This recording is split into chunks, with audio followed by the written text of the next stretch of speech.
कृष्णा, राधे राधे। आज हम श्रवण करेंगे श्रीमद् भागवत गीता के 16वें अध्याय का महत्व। बोलिए श्री कृष्ण भगवान की जय हो। महादेव जी कहते हैं, पार्वती अब मैं गीता के 16वें अध्याय का महत्व बताऊंगा, सुनो।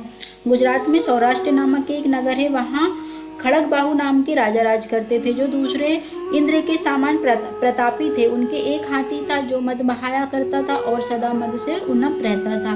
उस हाथी का नाम अरिमर्दन था। एक दिन रात में वह हठात शंकालों और लोहों के सलाखों और लोहे के खंभों को तोड़ फोड़ कर बाहर निकला। हाथीवान उसके दोनों ओर अंकुश लेकर डरा रहे थे, किंतु क्रोधवश उन सब की अवहेलना करके उसने अपने रहने के स्थान हाथरस को ढह दिया। उस पर चारों ओर से भालों की मार पड़ रही थी, फिर भी हाथीवान ही डरे हुए थे।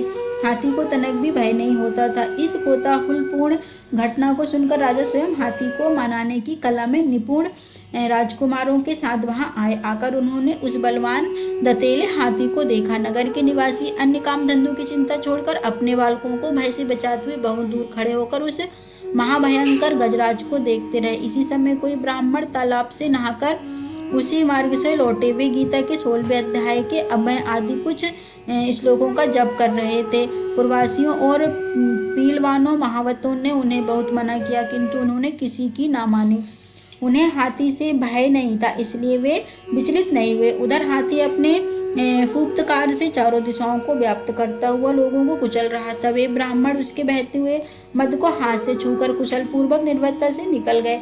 इससे वहां राजा तथा देखने वाले पूर्ववासियों के इनमें इतना विस्मय हुआ कि उसका वर्णन नहीं हो सकता। राजा के कमल नेत्र चकित हो उठे थे। उन्होंने ब्राह्मण को बुला सवारी से उतरकर उन्हें प्रणाम किया और पूछा, ब्राह्मण, आज आपने यह महान अलौकिक कार्य किया है, क्योंकि इस काल के समान भयंकर गजराज के सामने से आप सकुशल लौट आए। और हे प्रभु, आप किस देवता का पूजन तथा किस मंत्र का जाप करते हैं, बताइए।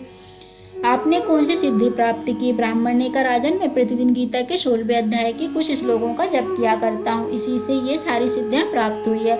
श्री महादेव जी कहते हैं, तब हाथी का कोताहल देखने की इच्छा छोड़कर राजा ब्राह्मण देवताओं को साथ ले अपने महल में आए। वहाँ शुभ मुहूर्त देकर 1,00,000 स्वर्ण मुद्राएं की दक्षिणा दे उन्होंने ब्राह्मण को संतुष्ट किया और उनसे गीता मंत्र की दीक्षा ली। गीता के 16वें अध्याय के अवमय आदि कुछ श्लोकों का अभ्यास कर लेने के बाद उनके मन में हाथी को छोड़कर उसके कौतुक देखने की इच्छा जागृत हुई। फिर तो एक दिन सैनिकों के साथ बाहर निकलकर राजा ने हाथीवानों से उसी मत गजराज का बंधन खुलवाया।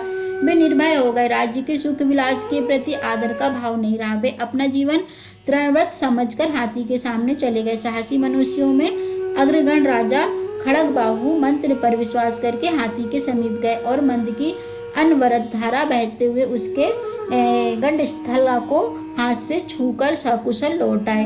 काल के मुख से धार्मिक और कल के मुख से साधु पुरुष की भांति राजा उस गजराज के मुख से बचकर निकल आए। नगर में आने पर उन्होंने अपने राजकुमारों को राज्य पर अभिषिक्त कर दिया तथा स्वयं गीता के 16वें अध्याय का पाठ करके परम गति प्राप्त की। बोलिए श्री कृष्ण भगवान की जय हो।